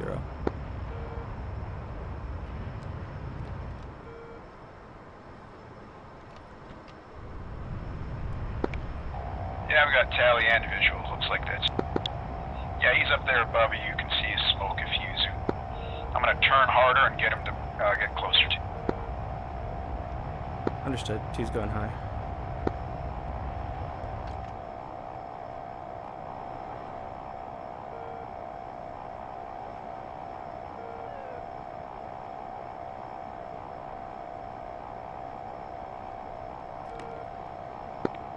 Alright, he's turned. He's trying to come down on me.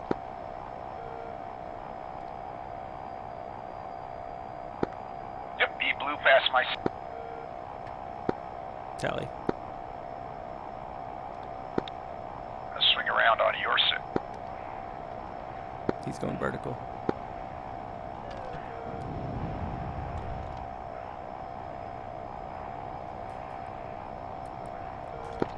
Alright, we're at 400.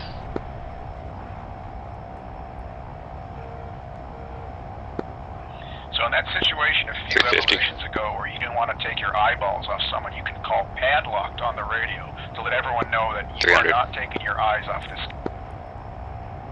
Understood.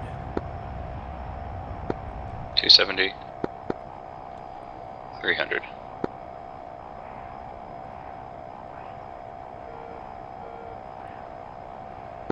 $350. We're to your out your left. 400.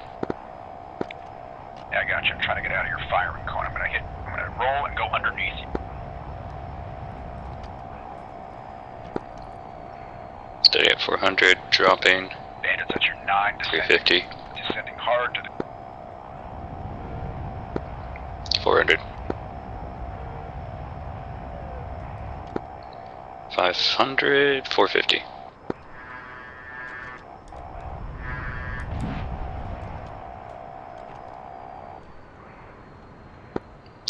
$350.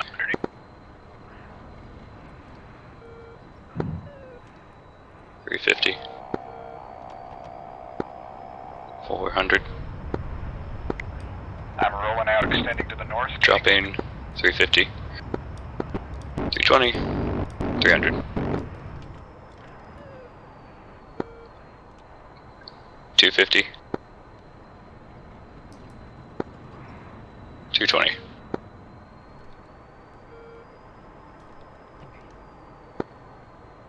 260.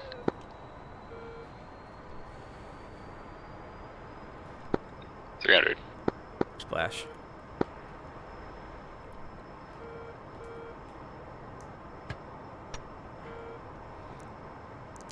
We're at 7,000 coming up over the valley, headed north. And splash was at broken airspeed indicator trying some pitot heat. 5370.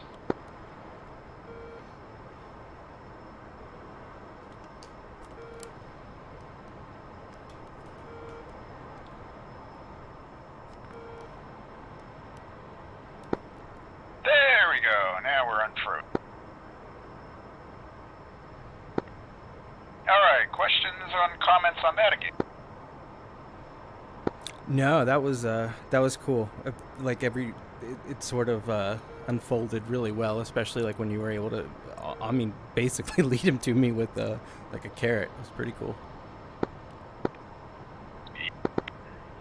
DCM is pretty fun. Yeah, it's like between the last two fights, it's getting some good practice with these guns, just kind of eyeballing it. Alright, let's call another one.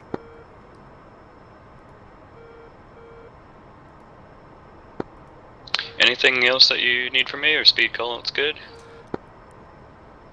Yeah, especially going into it, because I'm fast. I'm really worried about my wings. So yeah. Gotcha. Mirage 2000. I think we got him off to our R11 o'clock on the RWR.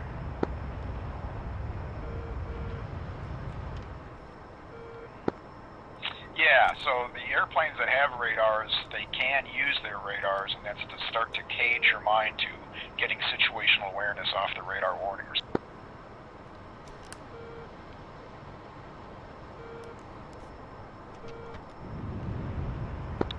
Alright, looks like he's going to try to turn in on me. Yeah, I got him 4.5 behind. So I'm just going to let him come and let you swing in behind him on this. We're up at 25,000. 2. He's within 4. I'm going to roll hard and head downhill and cut into him.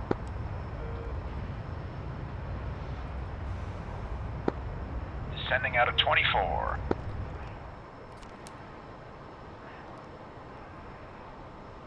Let me know when you see him, because I don't.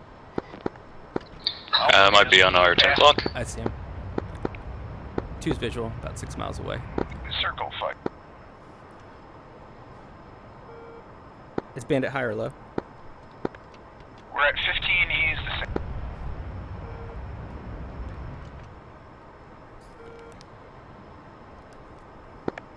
I've put a flare out so you can find. Tally. Directly above, circling. Alright, so we're currently at 600.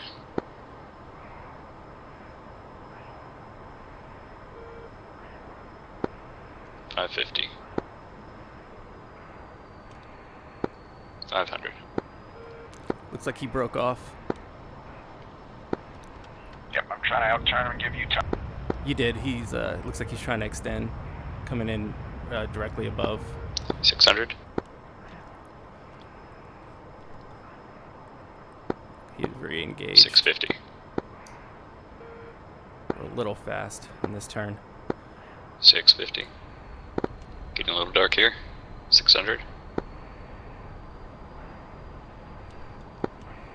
500. 450. Rising. 2's padlocked on Bandit. 500. I visual and I'm on your set. 500.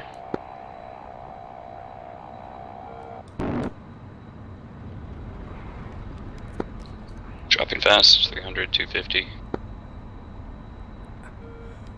200. 170. 160. We're both 150. below you. I'm the bottom. I'm coming up. He's heading down in full afterburner. 200. 250. 300.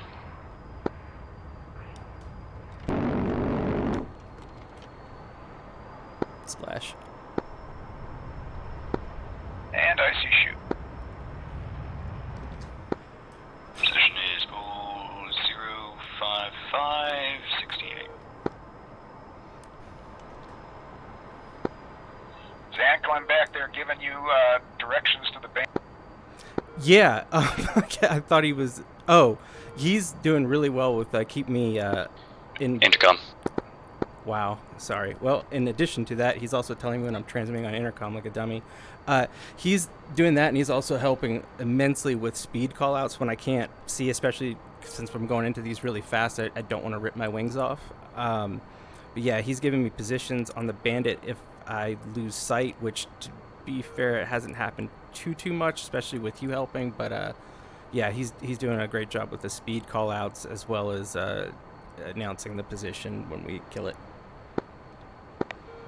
Good, yeah. So having a guy in the back seat definitely helps, and having the second guy at ACM, your situational awareness should feel like you're 95% or better the entire time.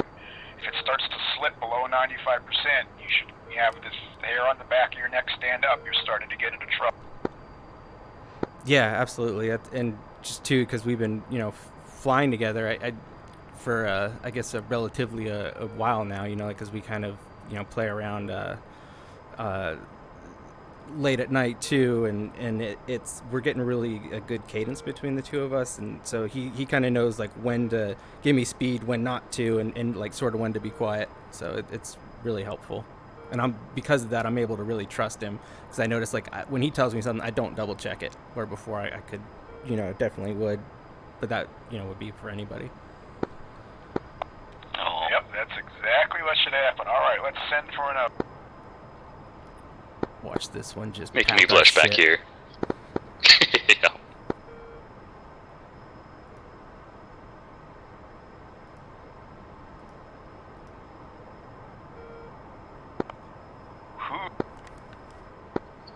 Our nemesis. MiG-28. Yeah, I think I put that livery on. So if you have an AI guy in the backseat, he'll call it as a MiG-20.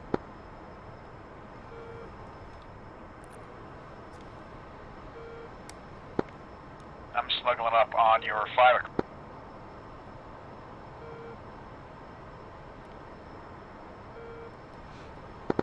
Oh, these like guys they're are so at our, hard to see. at our six.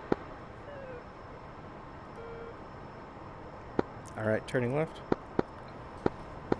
Yeah, just popped up on RWR. Pushing up to burner.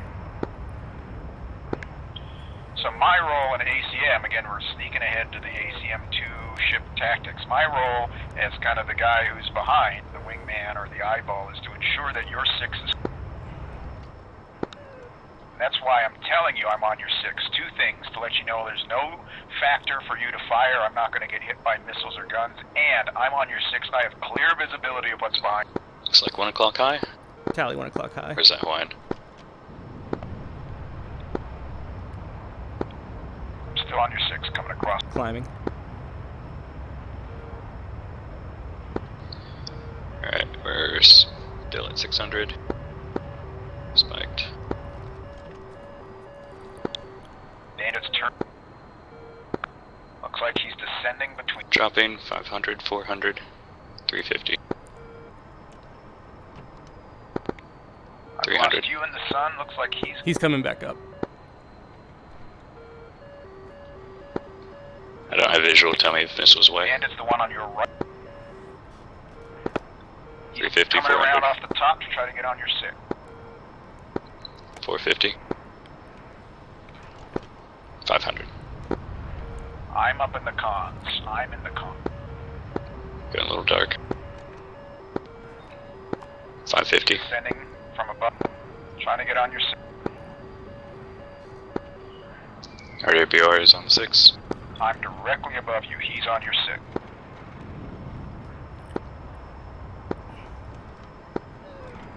$400. 350. I'm 300. on your 3 o'clock. He's on your 6. 270. 220.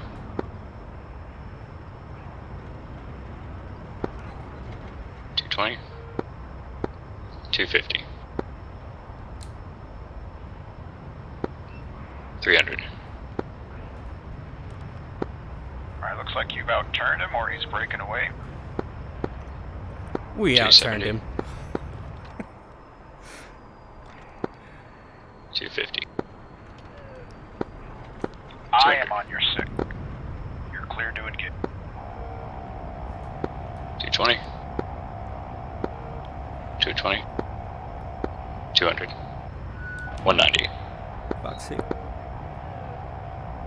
Splash. Splash. Hit, I guess. But Crossing your 5 behind. And underneath. Alright, leveling out.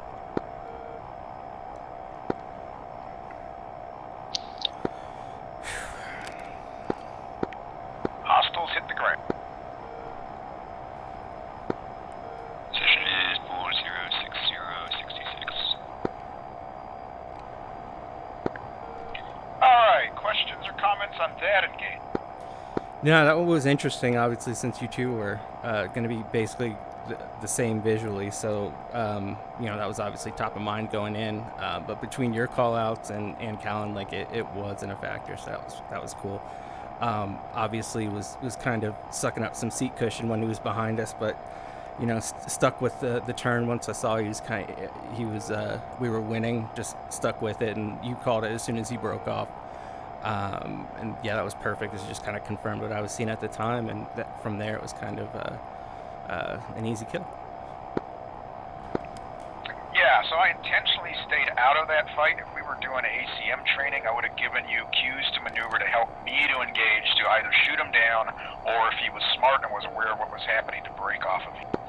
But we'll tackle that when we get to two-ship tactics and ACM.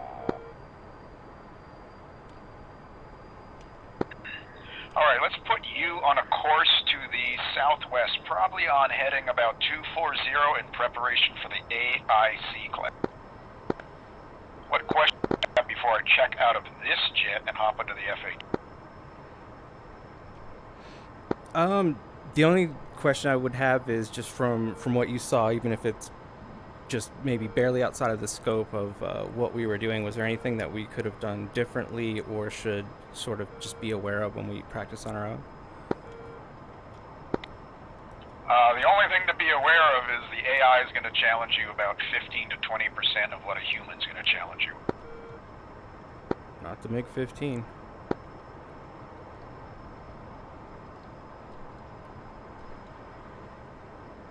Noted. Thank you.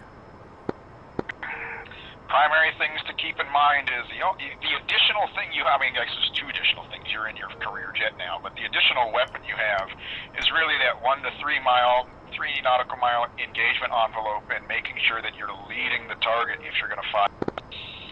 All of that will just come with experience. The rest is just the same BFM you've been doing, just in a new plane. And you saw tonight, I mean, missiles are okay. They miss a lot of the times, especially these early generation ones. And so you're still relying on guns considerably in BFM, which is precisely what the military learned and led to the creation of Top Gun, the Fighter Weapons School, or Top Gun.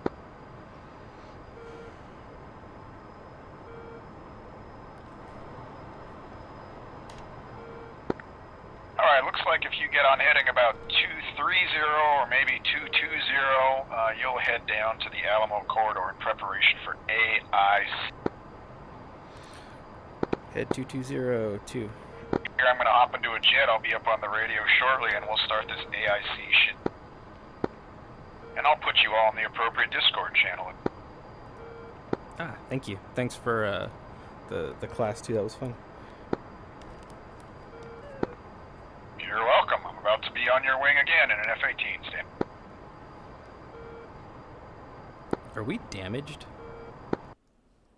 I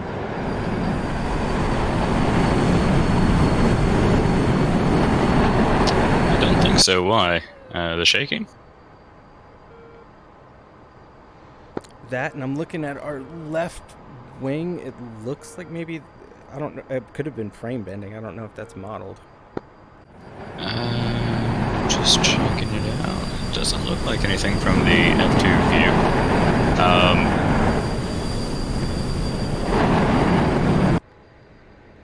Well, we'll not worry about it then. There was one time I cranked it pretty hard, and I think I actually even had the flaps down.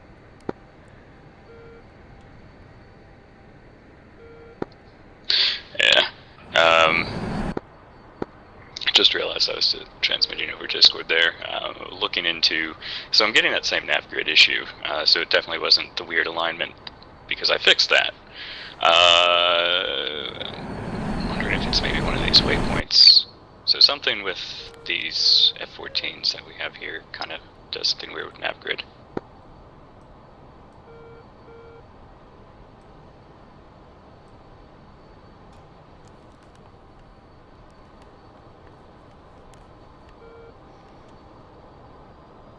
Alright, I'm going to push up to 18,000.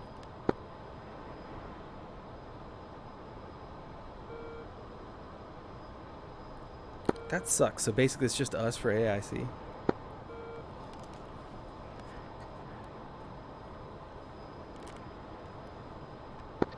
Yep. I guess seems that way. I'm only here because I'm cheating.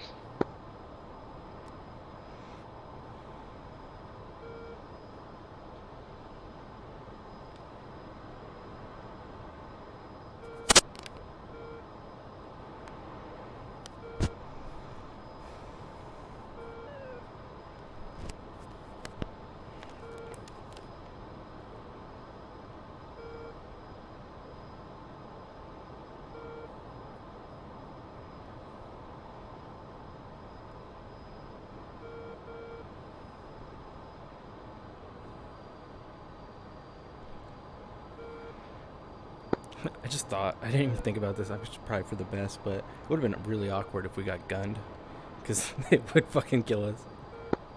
Yeah.